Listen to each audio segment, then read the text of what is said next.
Good morning. Happy Woden Day. Day of Odin. Amazon. Flash briefing. Jamie, here's your flash briefing. Or Thursday, In wherever you are in NPR the world. News. Live from NPR News in Washington, I'm Dave Mattingly. President Biden says the U.S. stands in solidarity with Israel following this month's deadly attack by They Hamas. always do, don't they? Israel must again be a safe place for the Jewish people. And I promise you, we're going to do everything in our power to make sure Quit that it will funding be. war. Just The let them president deal was with the speaking last hour self-defense in system Tel they have set up, Aviv and that's following it. a series of high-level meetings, including Problem ones solved. with Prime Minister Benjamin Netanyahu. Biden also announced the U.S. will provide an additional $100 million for humanitarian assistance in Gaza and the West Bank. That money will be used to help more than 1 million people displaced in the conflict.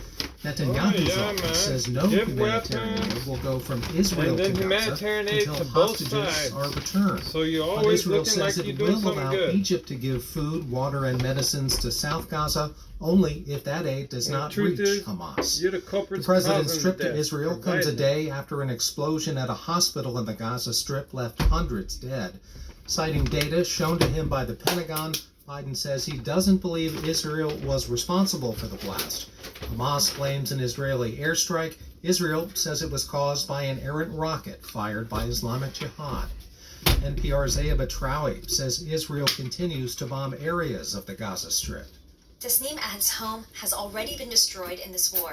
She and dozens of family members, including 10 children, are sheltering together in Gaza City. Israel's military declared the city an active battlefield and told people to leave. She says her family is staying because hundreds of people have been killed in the south too after evacuating there. There is no That's place true. here in Gaza we can go. We can't leave our home. She says the last time she drank a sip of water was more than 24 hours ago. That's because water taps across Gaza have run dry. Her family is cooking on wood fire because of power outages. I can't see my family like this. We are dying slowly. Aya Batrawi, NPR News, Sound like a Jerusalem. robot talking. House Republicans will Honestly. try again shortly to elect Ohio Congressman Jim Jordan as Speaker. Hey, Here's little NPR's Claudia computer. Grisales. Jordan and his allies had hoped to quickly try is a a real second person, time, I'm but just saying. postponed after it became Might be clear worth looking many into. of his detractors are dug in. He lost by 20 votes in the first round, and some Republicans predict that could grow longer in a second ballot. The Republican Speaker nominee needs almost all members in the conference to vote yes to become Speaker. However, many of Jordan's detractors are still angry at the process and tactics deployed by Jordan and his allies to try to flip votes in his favor. It's led to growing talk of Republicans expanding acting Speaker Patrick McHenry's powers for a temporary period. Claudia Grisales, NPR News. This is NPR News. Colleges and universities in the U.S. are making drug testing strips more available on campus. They're handing them out at orientation events and at campus health centers. It's an effort to combat a growing number of fentanyl 'cause, overdoses. you NPR's know, Alyssa during Nadworny orientation, visited you want a one drug campus test. within the State University of New York's system. At SUNY Delhi's Yeah, we're going to give you a campus, free drug test. so- Oh, just what everyone wanted. Thanks, Rebecca Holly. Harrington demonstrates how to use a test strip to find out if there is fentanyl in students' pills and powders. Put it in. Put it right in the water there. But you're just going to give them the test thing so they can do it at their own leisure. It's Students not may going to be think required to they're taking pills test. like oxycodone You or know, just Xanax here, we're just going to that include perhaps this in they your got packet. from a friend There you or go. through social media. Instead, those pills can have fentanyl in them. A Sounds synthetic to me opioid like it's that's about extremely money potent. that you give And money that's for how led to many tests overdoses on you campuses give out. across the country. Handing out test strips is part of a harm reduction strategy to try to Is keep it? Or students do you safer get money if for the and number when that they you hand out?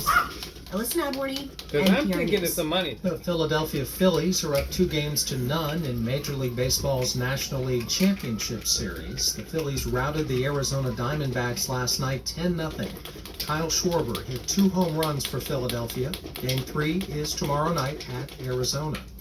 Game 3 of the American League Championship Series is tonight in Texas between the Rangers and the Houston Astros. Texas leads that series 2-0. Stocks are sharply lower on Wall Street. The Dow is down 152 points. I'm Dave Mattingly, NPR News in Washington. In NASA news, NASA conducted the first hot fire of a new RS-25 test series October 17th, beginning the final round of certification testing ahead of production of an updated set of the engines for the SLS, Space Launch System, rocket. The engines will help power future Artemis missions to the moon and beyond. Operators fired the RS-25. Lynn Basford levels decades of experience and a desire for self-growth as she helps lead Hubble's mission operations team. NASA develops a variety of technologies to explore space and beyond for the benefit of humanity. One measure of its success is the impact on the daily lives of millions of people with injuries and disabilities who are assisted with innovative treatments and products developed from NASA-derived technology. After all, it was thanks to NASA's. Yeah, those The crew of technologies, the sure, but International exploring Space Station saw that's this got view nothing of to the do north with coast of the Mexican state of Baja California Sur as the space the station titanium orbited and whatever, 258 miles technologies above you on got October inside people's 14, shore. That's helpful, 2023. man. Talk about In that. 24 But hours, to the say space that it's station directly makes related 16 to orbits of exploring Earth, space, traveling through 16 you're sunrises and stressing. sunsets. Now The you're station's reaching. orbital path. On October 18, 1963, NASA announced the selection of its third group of astronauts. Chosen from 720 military and civilian applicants, the newest group of 14 astronauts comprised the best educated class up to that time. 7 represented the U.S. Air Force, 4 the U.S. Navy, 1 the U.S. Marine Corps, and 2 were civilians. In weather. All right. Currently, in Amazon. Seattle, it's 50. Off. Amazon, tell us a joke. What did the digital clock say to the analog clock? Nothing. There were Look, clocks. no hands. Aha. Look, no hands. All right. Have a nice Wednesday, Wooden Day.